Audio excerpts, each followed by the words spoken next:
कक्षा 7 गणित अध्याय 9 परिमाप और क्षेत्रफल में प्रश्नावली 9.2 का 5वां सवाल कि 4 सेंटीमीटर त्रिज्या वाली एक वृत्ताकार शीट में से 3 सेंटीमीटर त्रिज्या वाले एक वृत्त को निकाल दिया जाता है।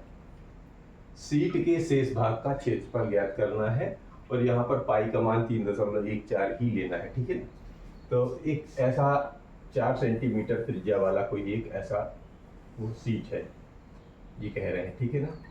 यानी कि यहाँ से यहाँ तक की दूरी 4 सेंटीमीटर। ठीक है, ये 4 सेंटीमीटर। अब इसमें से 3 सेंटीमीटर त्रिज्या है, यानी कि यहाँ से अगर यहाँ 3 ले लिया जाए यहाँ से, तो ये ऐसा चक्री एक निकाल देना। यानी यहाँ तक जो निकाल दिया ये है 3 सेंटीमीटर त्रिज्या वाला। तो शेष कहाँ, ये बीच वाला निकल गया, तो ये जो बचा शेष वाला ये इसका क्षेत्रफल ज्ञात करना है, ये वाला। समझ गए ना, ये बात कह रहे हैं। तो इसमें अगर हम ये बड़ी शीट का जो क्षेत्रफल है उसमें से छोटी वाली शीट यानी कि ये 3 सेंटीमीटर वाली त्रिज्या वाली शीट का क्षेत्रफल निकाल लें और बड़े में से छोटे को हटा दें तो ये बचा वाले भाग का निकल आएगा क्षेत्रफल। तो हम लिखते हैं हल।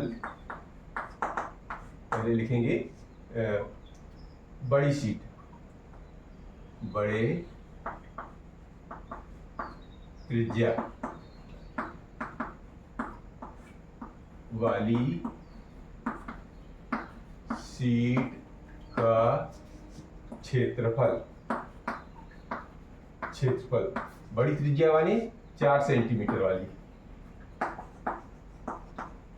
त्रिज्या 4 सेंटीमीटर। ठीक है, इसका क्षेत्रफल क्या हो जाएगा, ये बड़ी शीट यानी कि ये जो बड़ी शीट लिखा है इसके लिए ये लिखा है, समझ में आया।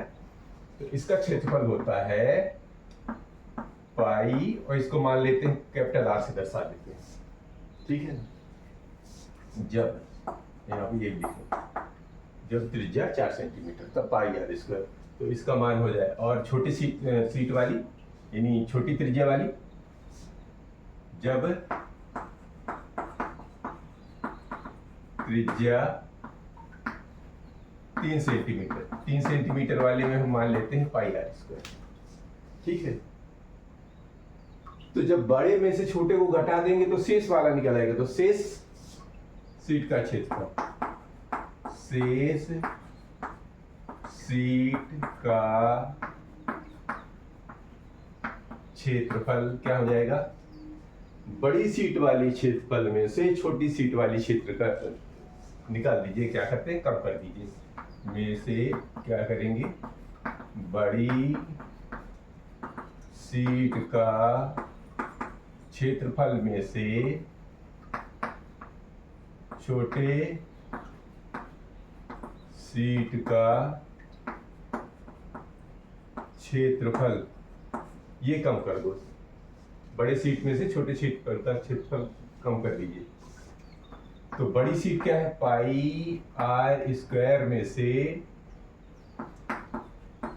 छोटी शीट यानी कि पाई आर स्क्वायर को कम कर दीजिए, है ना। बड़ा समझ रहे हैं ना, बड़ा वाला यानी 4 सेंटीमीटर वाला और छोटा माने 3 सेंटीमीटर वाला।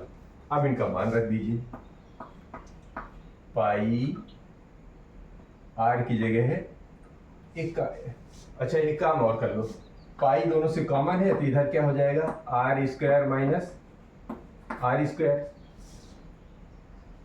अब अगर ध्यान दो, ये एक आइडेंटिटी है। आइडेंटिटी का मतलब होता है ये एक सूत्र है। सूत्र क्या होता है कि ए स्क्वायर माइनस बी स्क्वायर यदि दिया है तो इसका मान हो जाता है ए धन बी और ए ऋण बी। ये सूत्र होता है। ठीक है, ये इसका मान ये होता है। तो यही सूत्र का यहां इस्तेमाल कर लेंगे, बाद में हम इनका मान रख देते हैं तो हमारे लिए और आसानी हो जाएगा। तो ये इसके लिए हम क्या कर सकते हैं, पाई एक बार आर में से इस आर को जोड़ दीजिए और एक बार इस आर में से एक आर को घटा दीजिए, तो हमारा काम और आसान हो जाएगा, कैलकुलेशन भी बच जाएंगी। अब मान रखने पर यहाँ पर लिख देते हैं मान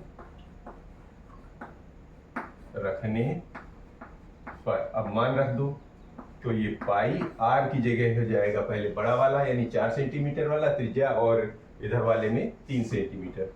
तो ये हो जाएगा 4-3 और 4-3। ये बात समझ में आई? इस त्रिज्या को हमने 3 सेंटीमीटर लिया छोटे वाले पे आर पे, और इस पर लिया है 4 सेंटीमीटर वाले कैपिटल आर। ये बात समझ में आ रही है ना?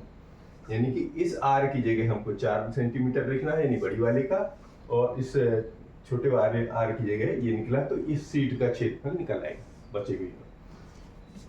तो आगे करते हैं, पाई 4 में से 3 जोड़ेंगे तो पाई का मतलब होता है 3.14। अब यहाँ मान रखना है, तो 3.14 ये तो पाई का मान हो गया, गुणे 4 में से 3 जोड़ेंगे तो 7, क्योंकि कोष्टक का मतलब ही गुणा ही होता है, और 4 में से 3 घट गया तो 1।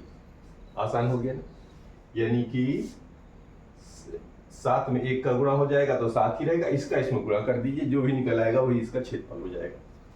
तो लिखेंगे 7 चौक 28 की 8, हासिल का 2, 7 एकम 7, 2 9 और 7 त्रिक 21।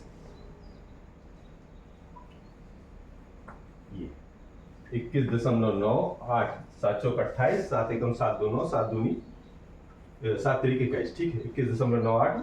और ये क्या है, काहे में दिया है? सेंटीमीटर में, तो ये हो जाएगा वर्ग सेंटीमीटर, अर्थात